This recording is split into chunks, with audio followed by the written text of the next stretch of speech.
அனைவருக்கும் வணக்கம். மீண்டும் ஒரு அம் அ பதிவ தொகுத்து வழங்குறதுல ரொம்ப மிக்க மகிழ்ச்சி.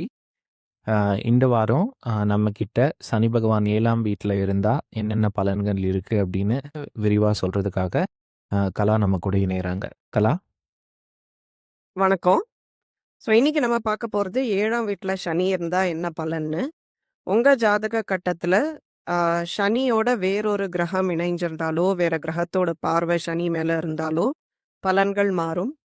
பிளஸ் சனி எந்த ராசியில இருக்கு, எந்த நட்சத்திரத்துல இருக்கு, இதெல்லாமே பார்த்தா தான் ஃபுல் ஐடியா கிடைக்கும். இப்போ ஜென்ரலா ஒரு அ எக்ஸ்ப்ளனேஷன் குடுக்க போறேன் 7ஆம் வீட்டு சனிக்கு. ஸோ முதல் வீடு ஒய எப்படி வந்து உங்களோட சுய அடையாளம், உங்க பெர்சனாலிட்டி, உங்க பாடி இதெல்லாம் குறிக்குமோ, 7ஆம் வீடு வந்து அதோட ஆப்போசிட் காலபுருஷ கட்டத்துல. 7ஆம் வீடு மற்றவங்கள், சொசைட்டி, உறவுகள். உறவுகள்னா என்ன உறவுகள் வேணா இருக்கலாம். கணவன், மனைவி தான் முக்காவாசி ஃபோக்கஸ் பண்ணுவாங்க. பட் அம்மா, பொண்ணு அ இந்த மாரி எல்லா உறவுகளும் சேர்ந்தது தான். அப்புறம் நம்ம சொசைட்டில நீங்க எப்படி மூவ் பண்ணுவீங்க? ஆம் பிசினஸ், பிசினஸ் பார்ட்னர்ஸ், மத்தவங்கள புரிஞ்சுக்கிறது, பொறுப்பு, இது எல்லாமே வந்து 7ஆம் வீடு குறிக்கும். ஸோ, சனி வந்து 7ஆம் வீட்டுக்கு வரும்போது, அதுக்கு திக்பலம் கிடைக்கும்னு சொல்லுவாங்க. திக்பலம்னா என்னன்னா, திக்னா டைரக்ஷன், திசை. பலம்னா ஸ்ட்ரெங்த். ஸோ, டைரக்ஷனல் ஸ்ட்ரெங்த் கிடைக்குது சனிக்கு இங்க.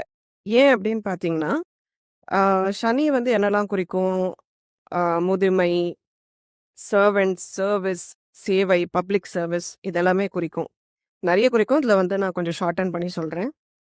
ஸோ, சேவை வந்து நம்ம தனக்கே பண்ணிக்க முடியாதுல்ல. அதனால தான் வந்து காலபுருஷ கட்டத்துல மேஷமான முதல் வீட்ல வந்து அது நீச்சம் அடைகிறார். துலாமான 7ஆம் வீட்ல வந்து உச்சம் அடைகிறார். காலபுருஷ கட்டத்துல. ஸோ, முதல் விஷயம் வந்து சனி வந்து ஒரு சீரியஸான கிரகம். ஸோ, எந்த விதமான உறவையும் இந்த மக்கள் ரொம்ப சீரியஸா எடுத்துப்பாங்க. அண்ட் சனி வந்து ரொம்ப ஸ்லோவா நகரும் கிரகம்.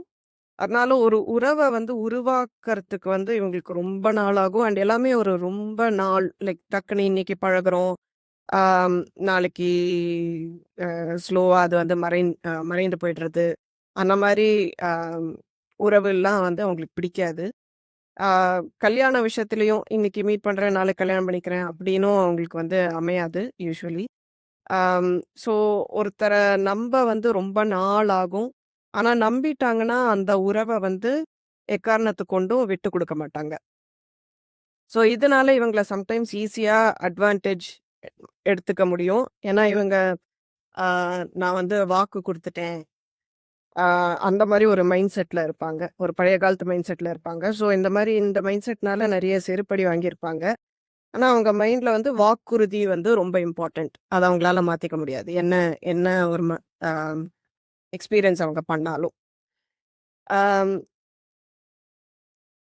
இவங்க வந்து ஒரு ரிலேஷன்ஷிப்ல அவங்களையே ரொம்ப விமர்சனம் பண்ணிப்பாங்க. நான் அப்படி பேசியிருக்க கூடாது, அப்படி நடந்திருக்க கூடாது, நான் இன்னும் பொறுப்பா இருந்திருக்கணும். ஸோ இதனாலேயே இவங்களுக்கு வந்து லேட் மேரேஜ் வந்து ஒரு பிளெஸ்ஸிங் தான். ஏன்னா வந்து சின்ன வயசுல ரொம்ப இம்மெச்சூரா அ டிசிஷன் எடுத்தது, ஒரு உறவோட ஆழம் புரியாம பிஹேவ் பண்ணது, இதெல்லாம் பண்ணா வந்து சனி வந்து அப்பவே அத வந்து அ முறிச்சிடும். ஏன்னா சனிக்கு வந்து இம்மெச்சூரிட்டி வந்து சுத்தமா பிடிக்காது. ஸோ, ஆ இன்ஃபாக்ட் இவங்களுக்கு வந்து ரொம்ப மெச்சூரான பார்ட்னர் தான் கிடைப்பாங்க. சில பேர் வந்து சொல்லுவாங்க, இந்த வயதான பார்ட்னர்ஸ் கிடைப்பாங்க, வயசுல மூத்தவங்க கிடைப்பாங்க அப்படின்னு. ஆக்சுவலா அத வந்து லிட்டரலா எடுத்துக்கக்கூடாது. ஆ வயதான பார்ட்னர்னா உங்கள விட மெச்சூரான பார்ட்னர், ரொம்ப பிராக்டிகலா யோசிக்கிற பார்ட்னர், அந்த மாரி கிடைப்பாங்க. அப்புறம் இந்த மக்கள் வந்து இவங்களோட ஃப்ரெண்ட்ஸ் அண்ட் உறவினர்கள், அவங்க நேசிக்கும் மக்களுக்காக ஆ ஒரு ஒரு அம்மா வந்து அவங்க குழந்தைக்கு என்னலாம் பண்ணுவாங்க? அந்த மாரி பண்ணுவாங்க. லைக் உதாரணத்துக்கு ஃப்ரெண்டு ரொம்ப டிப்ரஸ்டா இருந்தாங்க, ரொம்ப மன அழுத்தத்துல இருந்தாங்கன்னா, அவங்க வீட்டுக்கு போய் அவங்க வீட கிளீன் பண்றது, சமைச்சு வைக்கிறது, அப்புறம் யாராவது உடம்பு சரியில்லன்னா, அவங்க ஃப்ரெண்டுக்காக நைட்ல போய் ஹாஸ்பிட்டல்ல தங்கி, நைட்டு ஃபுல்லா தூங்காம பார்த்துக்கிறது. ஸோ இந்த மாதிரி மெனக்கட்றது, உடம்பால மெனக்கட்றது வந்து அ நம்ம ஜென்ரலா ஒரு க்ளோஸ் ஃபேமிலி மெம்பருக்கு பண்றது வந்து இவங்க அவங்க க்ளோஸ் ஃப்ரெண்ட்ஸுக்கும் பண்ணுவாங்க. அண்ட் இத வந்து சொல்லி காமிக்கவே மாட்டாங்க. ஏன்னா இது வந்து இதுதான் அவங்களோட லவ் லாங்குவேஜ். சில பேர் வந்து கிஃப்ட் குடுப்பாங்க. சில பேர் வாயால பேசுவாங்க. "நீ ரொம்ப முக்கியம் எனக்கு" அப்படின்னு. பட் இவங்களுக்கு வந்து அந்த மாரி பண்ண தெரியாது. சர்வீஸ் செயலால மட்டும் தான் அவங்களோட அன்ப காட்ட தெரியும். அம் இது வந்து யாருக்கும் தெரியாத சீக்ரெட் ஒண்ணு இருக்கு இவங்கள பத்தி. அ வெளியில எல்லாருக்கும் வந்து, வாவ்! ரொம்ப பொறுப்பான ஒரு மனுஷன். ஆபத்துல கூப்பிடுற ஒரே ஃப்ரெண்டு இவன் தான்.